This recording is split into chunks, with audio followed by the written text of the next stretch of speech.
Welcome to the Sahyoun podcast. Hey guys, welcome back to episode 4. I have a fantastic guest on, someone who I look up to in the industry, someone who's really changed the way that I approach my training with my clients. His name is David Gray. Welcome, David. Hello, Stephen. How are you, man? I'm pumped to be on. I have the coffee here. It's 8 a.m. I think in Ireland, and I'm ready to rock. Oh, mate, how cold is it there? What's the weather like in Ireland? Nah, see, it's summer here, so it's probably like going to be 23, 24 today, hopefully. So yeah, we're getting a decent summer so far, so I can't complain. That's nice. It's fucking way better than what it is here at the moment in Sydney. So yeah. No one told me when we lived in Sydney. No one told me that it gets cold in the winter. Like I came over to Sydney with 2 pairs of shorts and 2 t-shirts, and that was it. I was ready to rock. During winter, I tell you what, you'd be used to the cold though. So, you know, it's probably a lot warmer than Ireland. Up on us. Yeah. We were there. We got there during the summer, and then like we were kind of expecting it to be summer, but just not as hot all year round, and then it gets cold. Yeah. Well, that makes me feel better. I'm not so much of a bitch then when it gets cold. No. Well, mate, look, I'm just going to crack into this, right? And obviously, the way that you've just hit the strength and conditioning scene, the rehab scene, the physio scene. I've been a coach now for 15 years, and I've never had my hips feel as good as they do now since I started working with your lower body basics course. And it was a game changer for me.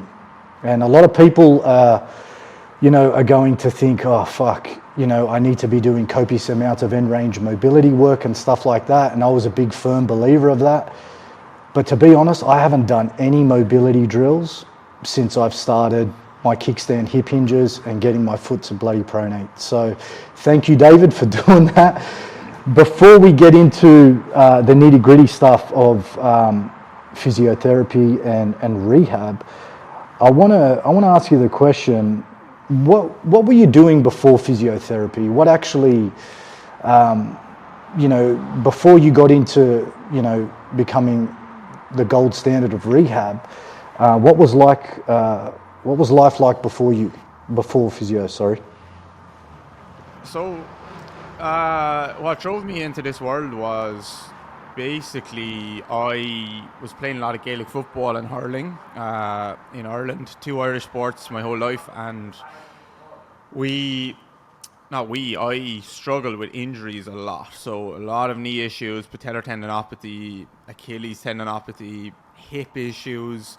I remember I took part in like a research study when I was about 19 probably, and they looked at a load of GA players, Gaelic footballers, hips across the country, just to see like what the story was here, because there was tons of people starting to get a lot of hip, not replacements, but like scopes and different things. And then the older athletes, when they were retired, hitting 35 and getting hip replacements and stuff like that. So I remember taking part in a study there, and I was told when I was 19, like your hips are fucked, like you're going to need a hip replacement, you're going to need this and that. So I was just always like super stiff, super tight, super injured a lot of the time, and especially with my knee.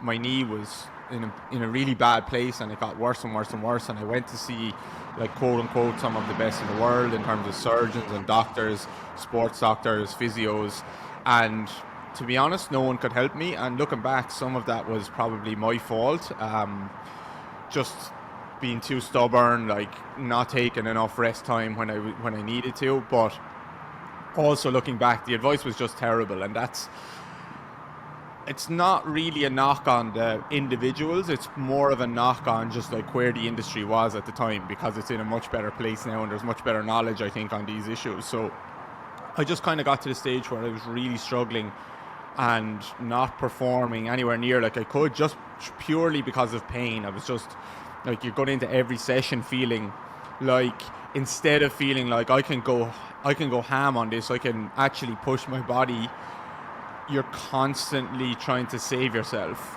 because you're afraid, like, if I go too hard in this one drill or this one ball, there's a good chance I won't be able to actually complete the rest of the session. So that kind of constant feeling in the back of your mind is there, and feeling in your knee or your Achilles is there.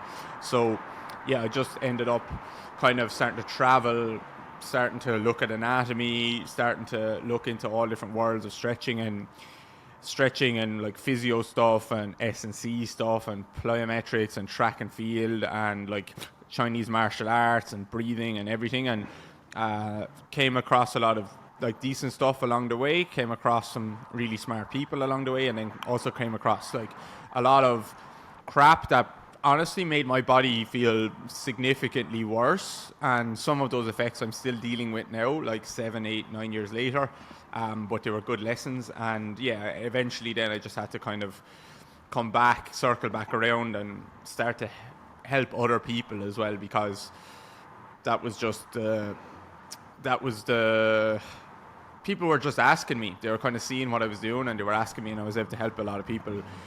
Some people, for example, like early on when I started working with people, I had a couple of athletes with patellar tendinopathy that were in a very bad place, and what took me like 6 or 8 years, probably 8 years to like figure out my one, it took me 6 weeks to maybe help them with theirs. So like good lessons along the way, and then yeah, I had to go back and get so I did like a kind of a roundabout route in terms of qualifications and stuff like that. I went through like a neuromuscular physical therapy course, and then a personal training and an S&C course, and that was just enough to be able to work with people who are in pain, work with people in rehab, and that's all I really wanted, to be honest, because I didn't want to work in a medical setting, so I didn't want to work in a hospital or anything like that. I wanted to work with movement, and I just got enough to be able to do that, and yeah, I guess now here we are now, Steve. Mate, that's awesome. I can relate to that, Dave. To be honest, mate, like I was frustrated with the industry too. I suffered a ruptured Achilles, and I was working with physios. I was researching on the internet, and I was trying to find a system or an approach that would get me back to 100% health. And it is frustrating, and I'm sure there's a lot of people out there that could probably relate to what you've gone through and are still going through now. So yeah, it's definitely not something nice to go through. When you started researching, and obviously your own injuries motivated you to get into the physio and rehab scene, what were some of the biggest problems that you saw with the rehab scene in terms of, like, obviously it's still going on now, but I'd love to hear what your perception and your views are on it. There's just everything, like, not to knock it, but because it's still a pretty young industry and it's getting better, but like everything, when someone asks me this question, or people talk about, like, okay, what makes the best athletes in the world the best? And people always want to pin it down to one thing. They always want to say, like, oh, they're just faster, or they're just a bit stronger, or they're just a bit skillful. And actually, if you ever get the chance to compete against some of these people, or work with some of these people in whatever sport, it doesn't matter. It could be wrestling, it could be MMA, it could be jiu-jitsu. You get the chance to spar with them once. It could be football. You get a chance to train with them once. You realize they're better at everything. They're faster than me. They're stronger than me. Mentally, they're like way more tuned in than me. They pick up skills quicker than me. They're tactically much more astute than me. Everything, and everything with the industry was a mess, and still continues to be a mess, just a little bit less of a mess. So, like, people, assessment wise, all they were doing was putting you on a table and just looking at how you move on a table. Never actually seeing how you stand up and how you walk or run or squat or anything like that. And even if people do that, it's a fake assessment. They're pretending to watch you, and they're just waiting to move on. It's completely fake, because people don't know how to look at movement. So assessing movement and observing movement, coaching movement, very, very poor, I would say. Exercise selection, very, very poor.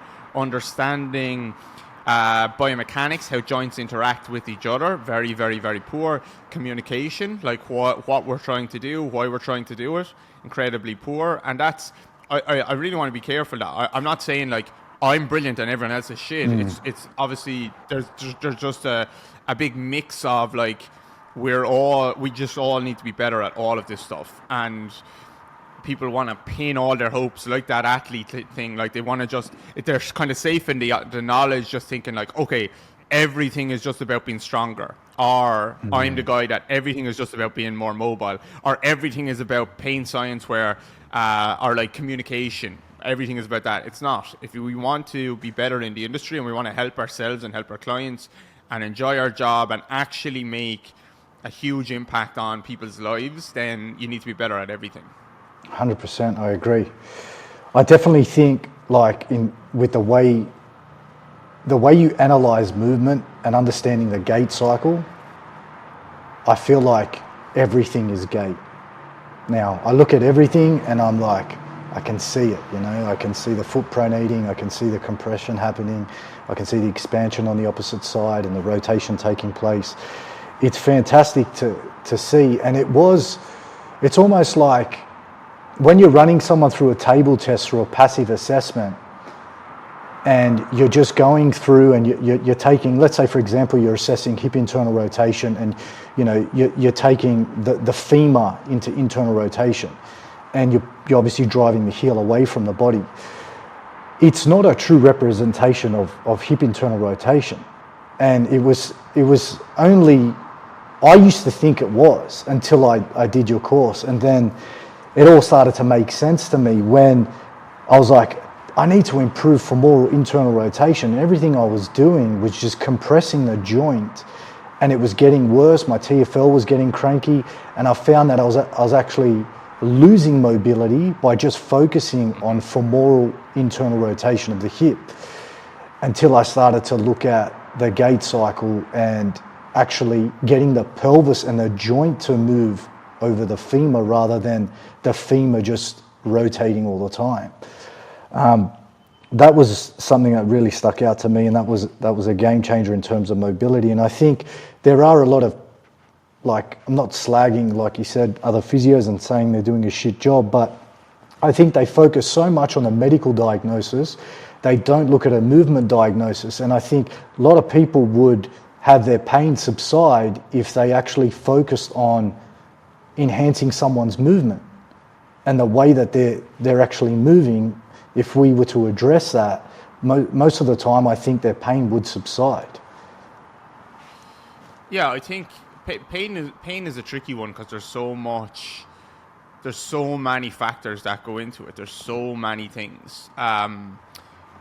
But I take an approach of, I try to strip away a diagnosis whenever I can. I'm aware of it, but I'll try not to label someone whenever I can, because I've seen, and we've all seen, some people come into us, whether you're a physio, whether you're a rehab practitioner, whether you're a coach, whether you're whatever. You've seen people come in with pain who come in labeled with a diagnosis and then leave that same day with no pain, or come back 2 weeks later and the pain is gone, despite having a diagnosis that shouldn't allow for pain to leave that quickly. So I think the diagnosis thing can be a little bit of it's just distracting. It's safety in the knowledge that, like, I know exactly what's going on. My physio knows exactly what's going on. I have X, Y, and Z. But I think if we can strip that back and just look at the person in front of us and say, I have a lot of faith in the body, and I just say, like, what are they missing here? What motions do they not access or access very well? What positions are they not very strong in? What ways do they think about their body and themselves and their life in terms of, like, emotions and thoughts and fears that may not be benefiting them? Like, they always think, like, I always have a bad back. I'm not able to round my back, or my back is going to go out because someone told me this before, or my mother always told me, like, bad backs run in our family. That may not be a movement problem at all. I'm just thinking myself into tensing up my back all of the time. So like that might be as simple as having a conversation with someone and actually proving to them, no, you don't, like, look how you can actually do this type of thing. So I just focus on, because I think if we focus on pain all of the time, you can do a lot of things that potentially could help with pain. You could do manual therapy, you can take painkillers, you can go and get surgery, you can work on strength training, you can do a shit ton of things that could potentially help pain. But I like to work on things that are predictable and repeatable. And I know, okay, you're lacking movement in a certain way. And I know, like, for the most part, it's relatively predictable that when you're lacking motion in this joint, if we try to open up these tissues and get you moving in this way, like if you're lacking motion in your wrist, if we start to move your wrist, it's likely that it's going to start to improve how it can actually move. So like that's relatively predictable. I don't know how fast it will improve, and I don't know exactly how much it will improve, but I can have a fair guess that it will just improve a little bit at least. So it's predictable and it's also repeatable. I can do this with pretty much every single client that comes in again and again and again. They'll all have different issues. We'll all need to work on different things. But working on movement, working on strength training, working on improving their confidence and all these things are predictable and repeatable. And those are the two things that I'm always looking for, because anyone and anything could help with pain, but not anyone and anything is predictable and repeatable. And they're the two big things, I think. Wow, that's predictable and repeatable results. That's a great way to put it. And residual. There's one other word there I would put in, which is residual. Residual means lasting. And now nothing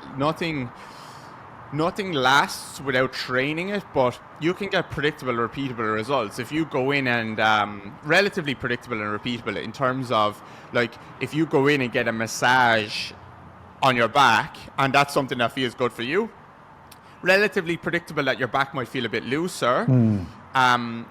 And yeah, that's repeatable. You can do that again and again and again, but it's not residual. It doesn't last. Whereas strength training, or training like what we're saying, opening up your movement and building strength, that is predictable. I know if I give you this stimulus, like relatively predictable, it's likely that you're going to get this type of adaptation. Now we need to have an open mind and say this might not be the movement for you, but we can usually come around it in some way. So it's relatively predictable. It's definitely repeatable. And then when I look at movement as training the skill, just like you would look at wrestling, training a takedown or jiu-jitsu or whatever, like we're training skills here. So it starts to become residual in terms of it. When we get enough reps in, it starts to actually last and it starts to stay in your body. It's there. It might kind of go up and down a little bit. Like some days I'm able to access it better than others, but over time it's there. You can tap into it whenever you need. That means just walking down the street. That means bending down. That means going to pick someone up. Like that movement is in your body and that strength is there. So residual is a key word as well, because people can get predictable and repeatable results with pain and with opening up movement with like fancy techniques, but it won't last. And I'm only interested in things that last. Yes. And that was something like with me as well. I would try all these drills and they may work for half an hour and I'd sit back down, or I'd go back to my daily activities or back to work, and I would just stiffen up again and I'd be like, fuck man. And then I'd repeat the exercise again and again and again and get no gradual or residual effects of it later on. And that's something I've never heard of, and it's a great way to put it. So now I want to ask you, how's your BJJ going? You know what? It's actually going pretty well. So I've been doing it since January. So it's June now. Now I've traveled a lot in the meantime. Like we've been in Australia, we've been in Germany, we've been in London twice, we've been in Canada, we've been in Dublin for a workshop, we've been in Tyrone. Like these are all, in Northern Ireland. Like these are all, some of them are 3 weeks, some of them are 2 weeks, some of them are 4 or 5 days. So I haven't been as consistent as I would have liked to. And for me, I'm not that quick a learner. I don't think it takes time, it takes repetition. I know it does for everyone, but I know certainly for me it takes like, I don't feel like 3 days a week practicing something is enough for me. I feel like even when I was playing Gaelic football and I was trying to become like the free taker on our team, it felt to me like I kind of almost needed to do like 10 or 20 kicks or 50 or 100 kicks every single day. Yeah. Up until a certain point, and when I got polished enough at the skill, like I could back off. But that's how it felt to me. Now, whether that's correct or not, I don't know. A skills coach might say, no, you're overdoing it. But yeah, like doing it once a week or twice a week for me wasn't enough. So over the last probably, since we got home from Canada 2 weeks ago, I've been going 3 or 4 days a week. And we've been drilling similar techniques again and again, and I really started to feel some really nice improvements. Now, I'm still fucking terrible, but I'm getting better and I'm enjoying it, and that's the only marker of success for me, is like getting a bit better and making sure you enjoy it. That's where I am. Yeah, mate, I totally understand. I'm shit at BJJ too. I do more freestyle wrestling at the moment. And I've just started to delve into more no-gi grappling and stuff. And one thing I can tell you, the skill that is involved with BJJ is a lot more complex than freestyle wrestling. There's a lot more to learn. It's so intricate, and I think the training intensity is a lot lower than freestyle wrestling, meaning you can drill the skill more frequently. So you see guys training 5-6 times a week, and not every session's intense. And if it is, it's more aerobic in nature. You never really reach a true lactic threshold, depending on your base level of conditioning. Now with freestyle wrestling, with the impact, and to drill a skill with wrestling, it takes a lot of energy. It's not like, there are obviously dogfight positions on the ground, but they are very intense, and it's always situational sparring in that sense. It's a totally different demand on the body. What do you notice about the sport? And this is something that I really wanted to ask you today, was what do you notice about the sport from feel as opposed to just having an outside lens on movement? Yeah, so I spoke a bit about this with Chris. He's a coach that works with us on our podcast, and how I first came across Chris, and probably how I ended up doing jiu-jitsu in the first place, is Chris came to me probably 3 years ago, start of COVID maybe. We did an online session, and he had a pretty bad back issue. He is a black belt in jiu-jitsu. He owns a really good gym here in Ireland. He's a very, very, very good coach.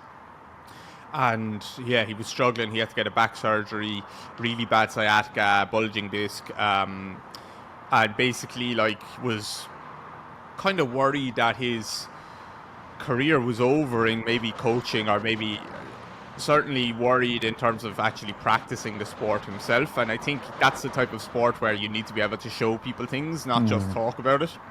So he was quite worried at the time, and our first call was a couple of days probably before he had to get a surgery, so it wasn't like we had time to rehab it or anything, but I did rehab him afterwards.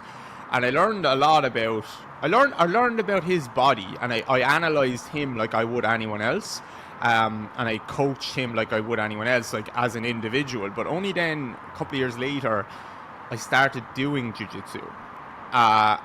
Chris never said it to me, funnily enough, like that maybe you should try jiu-jitsu. You know, if you go to, if you meet someone that does CrossFit, they'll tell you instantly, you should do CrossFit, or yoga, you should do yoga. But he didn't say anything about jiu-jitsu. And then I think a couple of years later, I was like, should I do jiu-jitsu? And he was like, yeah, you should. So he waited for me to come to him.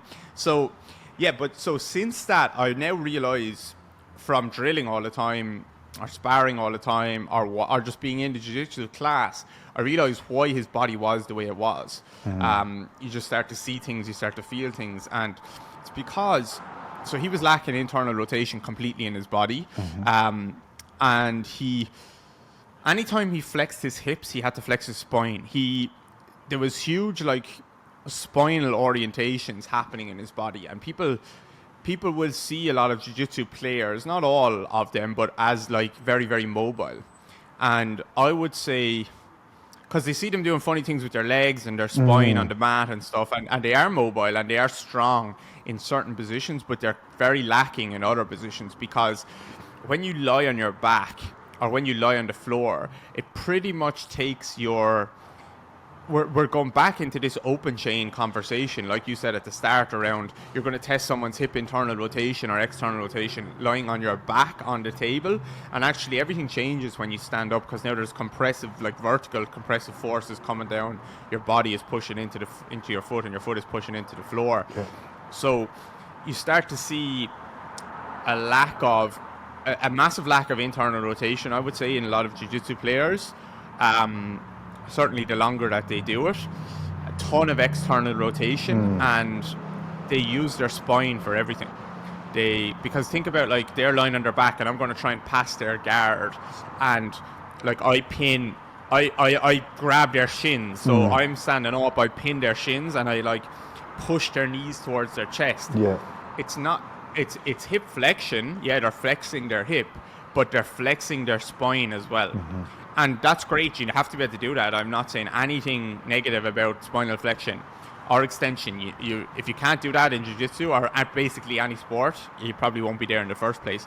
But what you start to see is it's always like a passive lengthening of the tissues around the hip, and not really an active use of these glutes, deep hip rotators.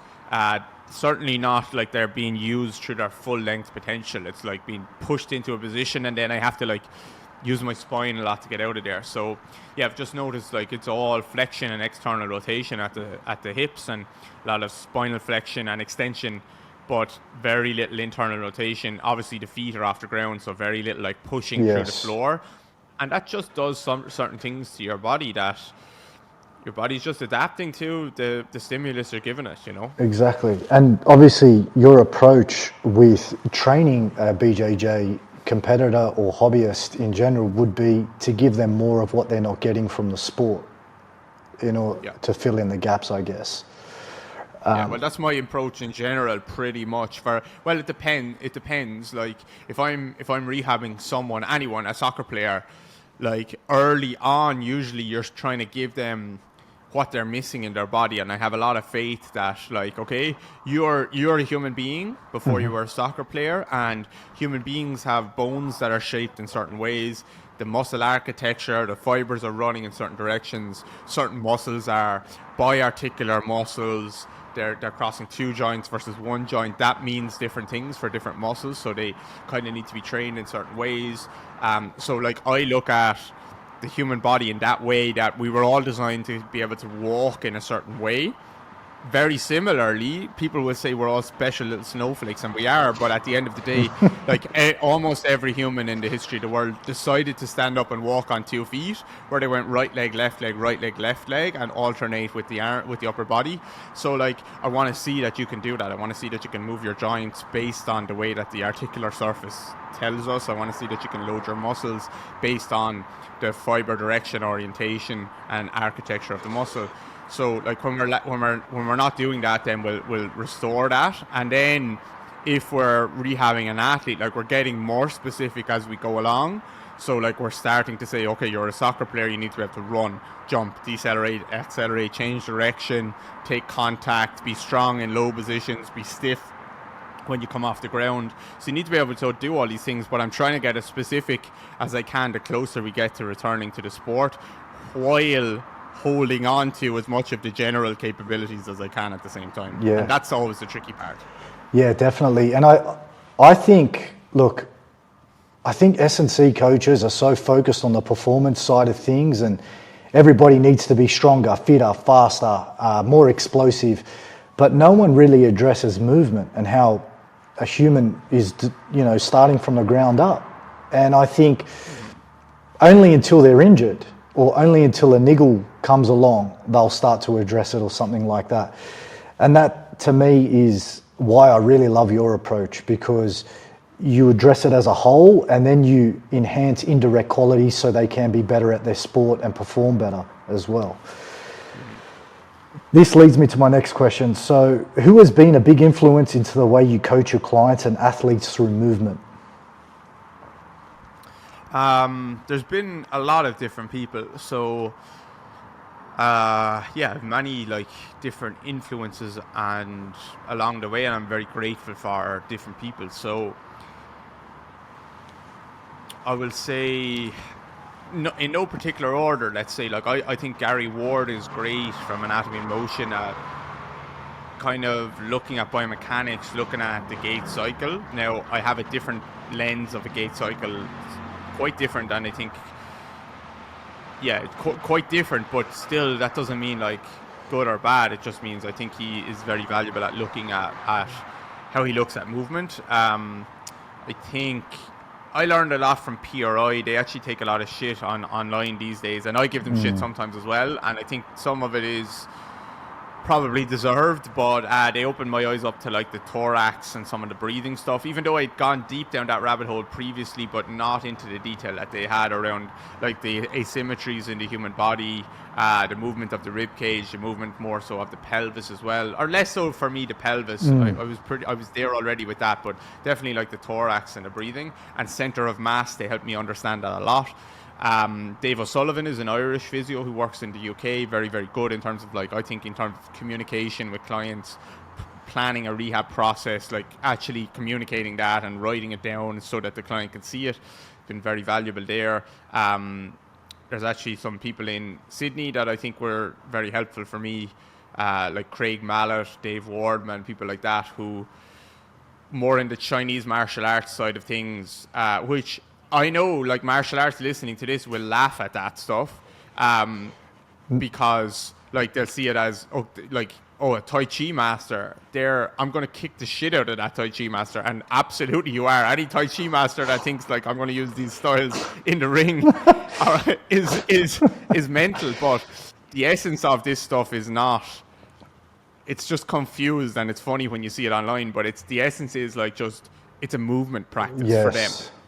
And then it just gets misunderstood. Like it's just a nice movement practice with the key underlying principle around relaxation and sensation and communication with your body. And like and it's funny because a lot of the martial artists that maybe listen or watch that online and laugh at that stuff, that could be the very thing that they need. They're missing. Now, no, I'm not saying exactly, but like those qualities are the very things that they need.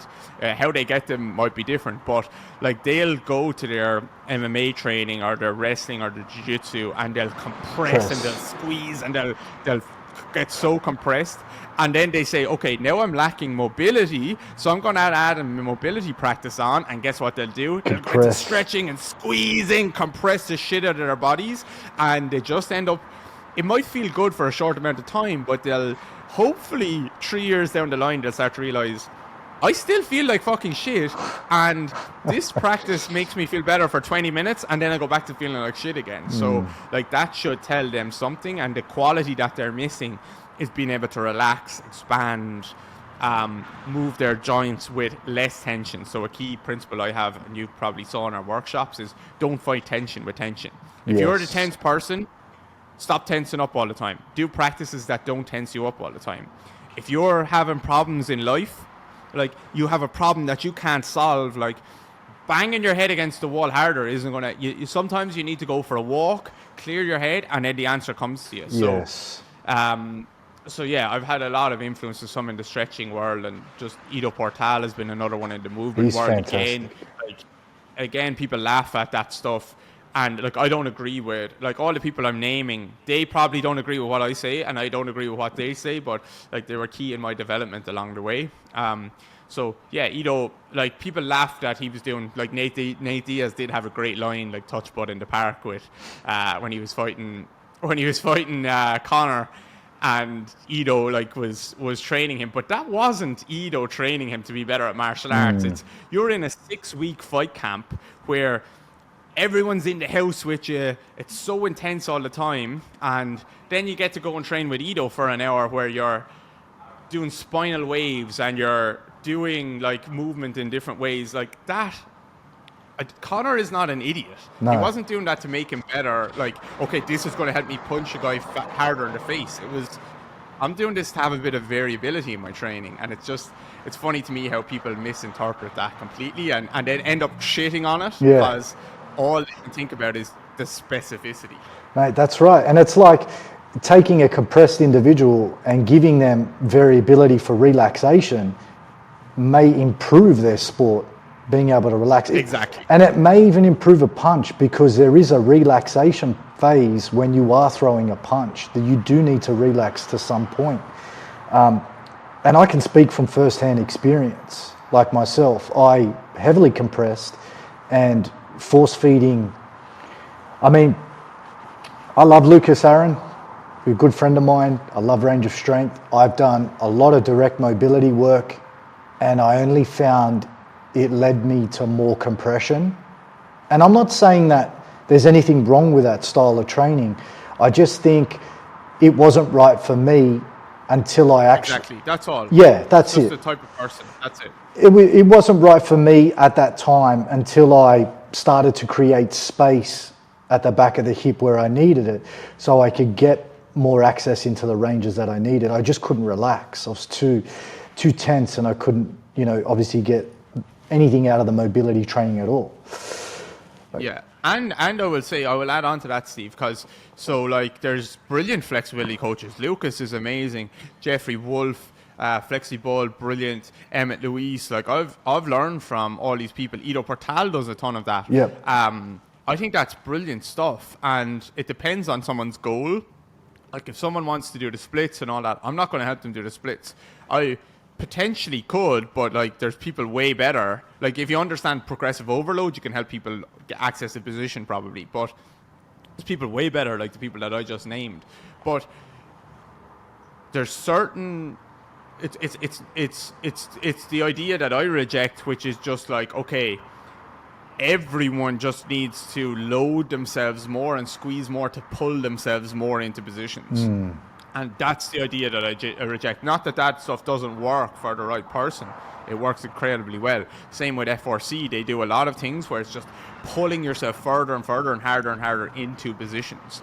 And it doesn't work well for mobility if you can't move your joint well in the first place. It works well for people who actually have a little bit of range and they can move things, and now they can load things and load those joints through range. But if you're so compressed that you're stuck, that stuff will pull on your tendons a lot. I think personally, I don't have anything to prove with that, but it will pull on your tendons, and it will make you tighter, because you're not addressing. Think of mobility, because people will think of mobility as being able to do the front splits, the side splits, a back bridge, and a Jefferson curl. Yeah. So it's kind of 4 positions there like this. But there's 33 joints in your foot.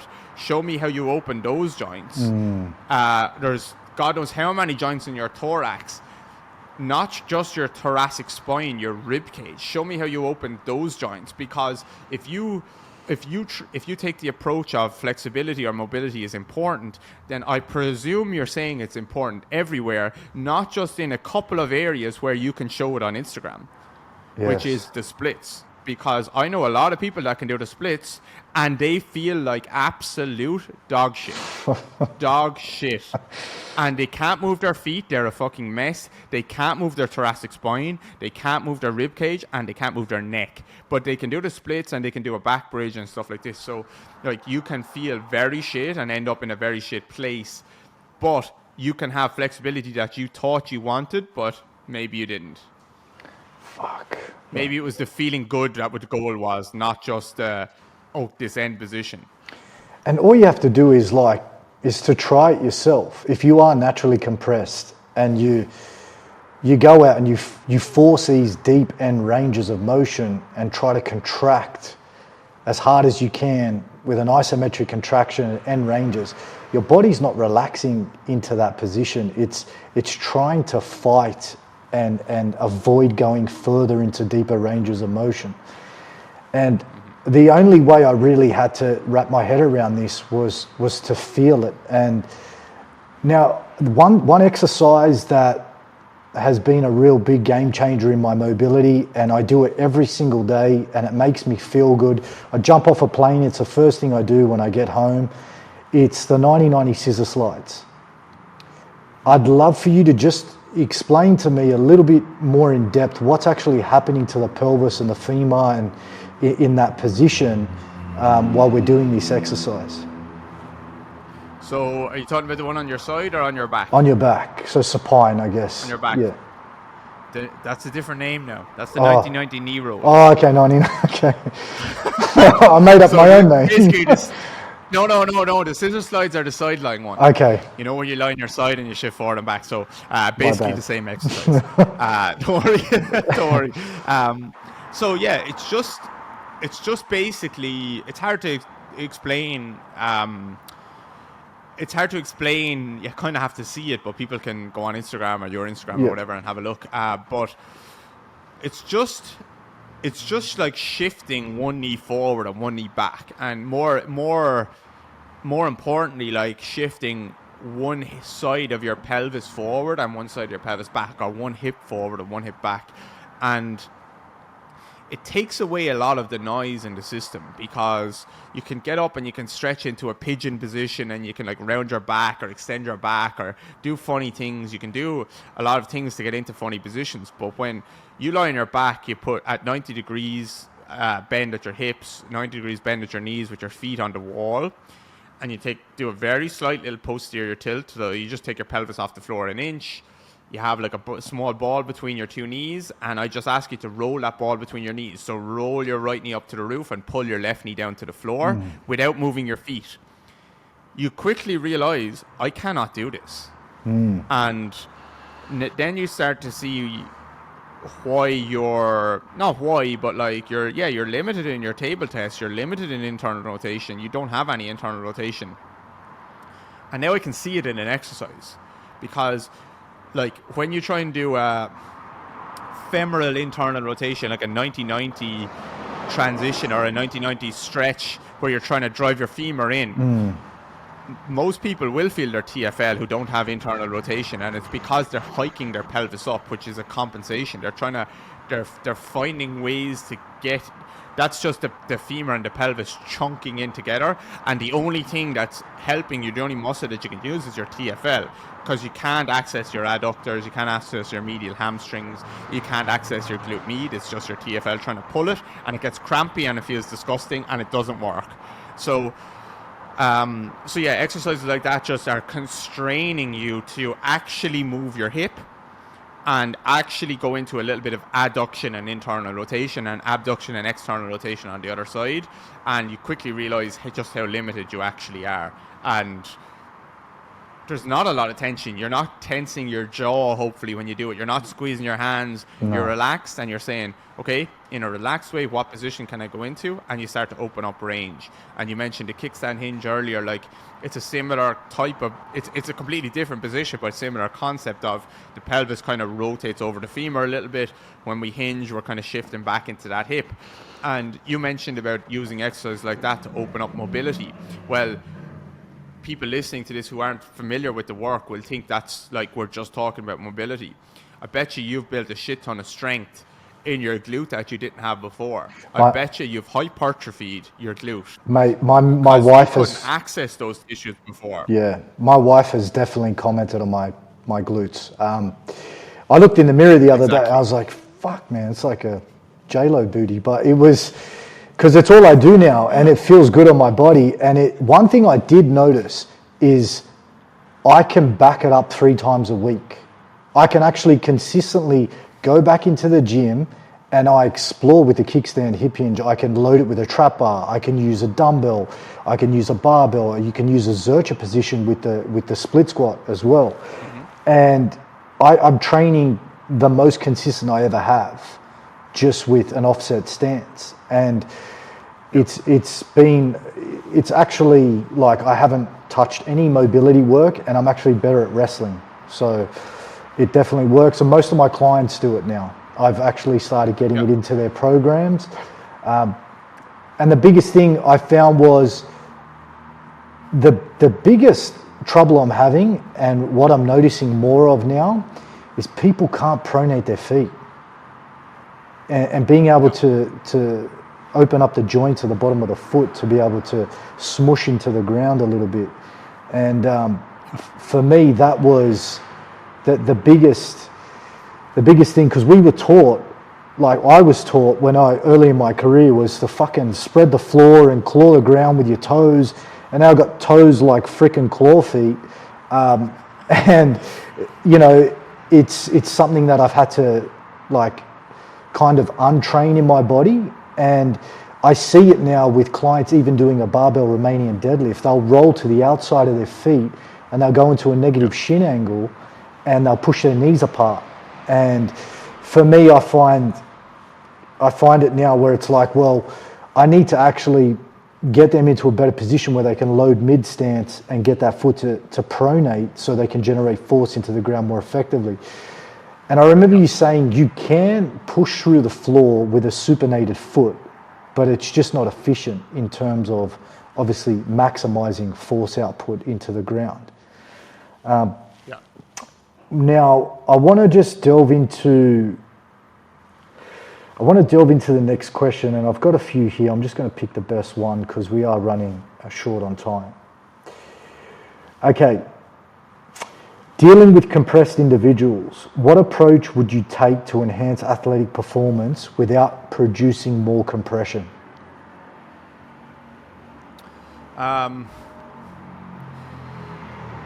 So if someone is super compressed, think about what you just said there with the feet. So they might be very... So let's take a wrestler, for example, right? Anyone who's grappling like that and doing stand-up or MMA or whatever. So, like, if you're wrestling, let's think of wrestling. Like, what are you doing? You're probably like, you probably have your weight forward, especially when you're actually in contact with the other person. Obviously, you might not have your weight forward when you're kind of sizing each other up, but as soon as you go into the clinch, you'll probably have your weight forward a little bit. Your toes are probably gripping into the floor a little bit. Your hands are gripping their body. Your jaws clenching. You're squeezing. Everything is pushing in.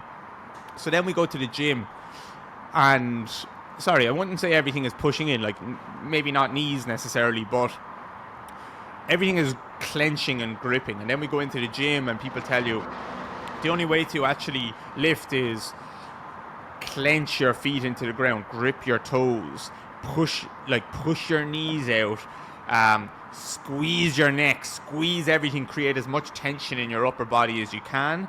And then we try and do our mobility work, and everyone says, okay, get into a stretch position and like drive yourself in there more, push your femur more into the position. So the one thing I would say for a compressed individual, and it's the easiest thing, is save your most compressive activities for your sport. And outside of that, stop squeezing shit all the time.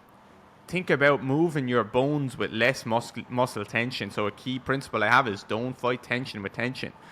Instead of doing a 10-minute mobility circuit where you're in a stretch at home, you're following Kelly Starrett or someone like that, and you're driving yourself into a foam roller, or you're pulling with a band and you're trying to stretch your hamstring more, go for a walk. Go and have a walk. I bet you'll feel better. I bet you're not getting your 10,000 steps a day where you're walking outside in a relaxed way. Go and have a walk. Go to the gym and think about lifting maybe slightly lighter weight through full range, and not trying to full range, relative full range. Just feel your joints move. That's what a super compressed person needs more than anything, is to relax, is to move their joints, because they do move their joints. Wrestlers are definitely moving their joints, but it's always with almost the most amount of tension possible. So now let's move them with less tension. Let's ride the spectrum. Let's think about people think about in training in S&C, they think about high and low days. They think about high speed days, then heavy weight days. They never think about high and low tension. They always think about more tension is better.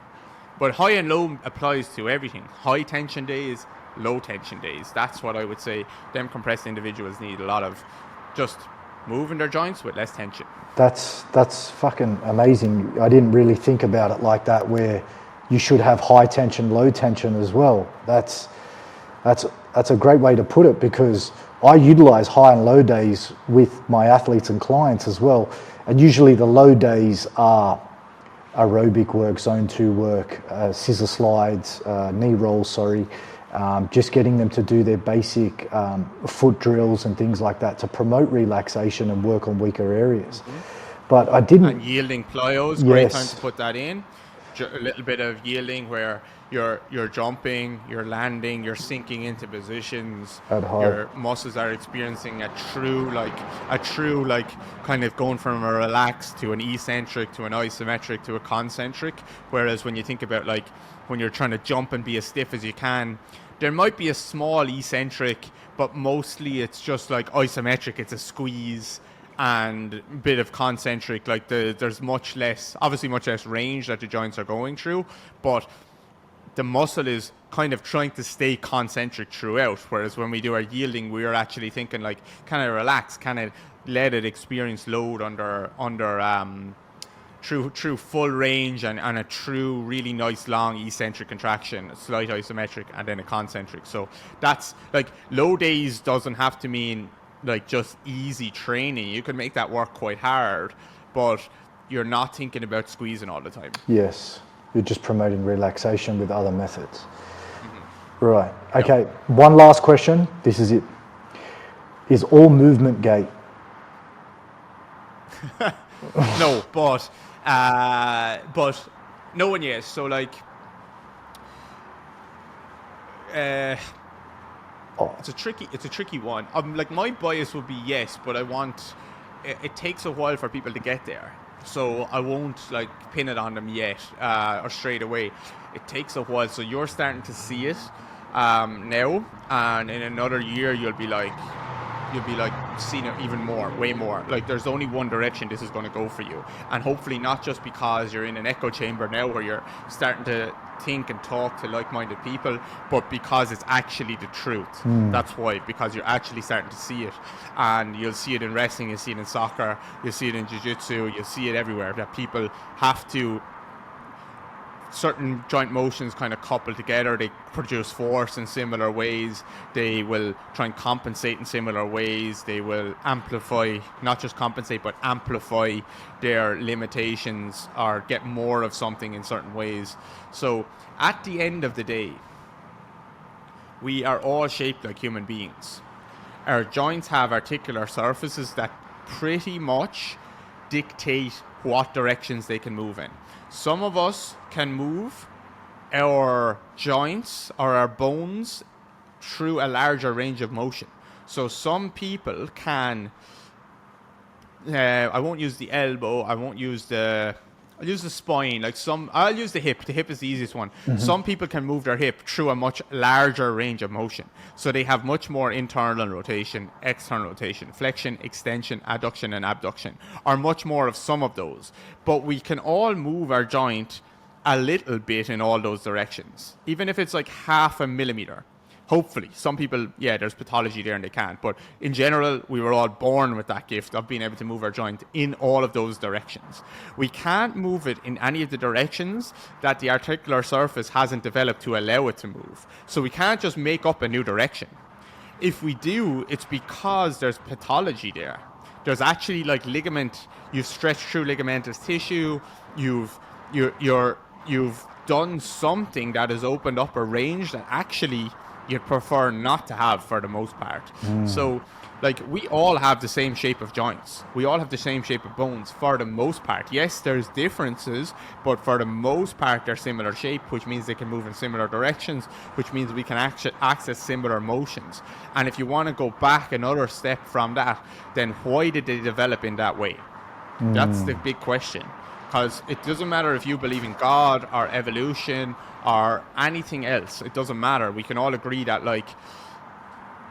no, we can't all agree. But my personal view would be that I would be evolution, right? We came from somewhere and we ended up where we are now. So and I also believe not that evolution is perfect, but that a lot of things happen for a reason. So it was beneficial for us at some stage to say, okay, I am going to stand on 2 feet, and I have this bobblehead up here, which is very, very valuable, and I'm going to put that on a 6 foot long stick and put it on the top of my body like that, and walk around on 2 feet rather than on 4. So like that's a dangerous move, because if I fall over, I can hit my head. But it must be beneficial because for some reason this allows me to move through the world more efficiently. I can run further, I can walk further, I can see, I'm up taller, so maybe I can see. There's a lot of potential benefits and potential negatives. But for some reason we thrived when we stood up on 2 feet and walked. It also allowed our hands to be free. Now I can use my hands to throw or catch or wrestle or do whatever. So like evolution, for me, at least that's my lens, is it has allowed us to develop in a certain way, and it's not an accident. And that means our movement has developed a certain way, and that means we're all very similar. And if our movement developed pretty much so we could walk on 2 feet, and our joints had to like a shape in the way that allows us to stand up and walk on 2 feet and alternate, then our bones and the shape of our bones are shaped that way so that we can move through the gait cycle. Yes. So is everything gait? Well, if your bones are shaped that way and your joints are shaped that way and your neurology is shaped that way and your eyes are shaped that way, then yes, everything is gait. Thank you. Because I was thinking, I don't know, I could go a lot of different ways there, but hopefully that was... I know we haven't got much time, but I know that the way you, obviously that example was like nowhere near what I was thinking about, but I see it now in every sport. And like you said, I'm fascinated with it, and I can't stop. Like I read about it, I'm on the DGR site, and I can't stop. And it's something that I'm seeing in every movement. I watch wrestlers in mid-stance most of the time. They're in max propulsion. You just see it. And I think they live in max. That's where they are. They're just in max, boom, boom, all the time. So it's amazing. Hopefully, like I think a lot of S&C coaches miss the boat on that. And I think if you understand understand the gait cycle efficiently and effectively, it'll change the way that your application towards your athletes, and it'll lead to better adaptions in the long run. Yep, with you, man. I'm with you. Dave, thank you. Look, I know you've got to run. You've got a hectic schedule. I just want to thank you for giving up your time and jumping on the podcast. I hope to run this back later in the future sometime again. There's so many more questions I'd love to ask you on here, but we'll leave that to another day. And yeah, thank you for jumping on. Thanks, Steve. I really appreciate you having me. I think you're doing a brilliant job. Delighted when you came to our workshop and we got to hang out.